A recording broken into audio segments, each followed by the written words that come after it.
এই যে প্রকৃতির কর্ম তুই করতে বলেছিস, সঠিক কর্ম অবলম্বন যোগ।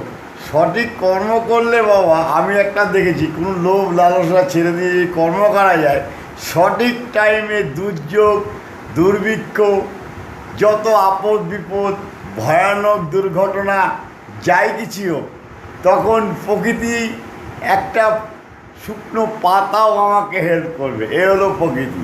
তোর থেকে যেটা শিখেছি বাবা, সেইটাই বললাম।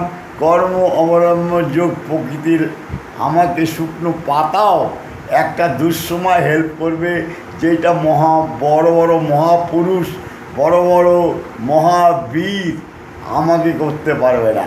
সুতরাং সঠিক কর্ম অবলম্বন যোগে একটা শুকনো পাতাও আমাকে স্বয়ং জীবন দান করবে। এইটার নামই স্বয়ং কর্মফল প্রকৃতি।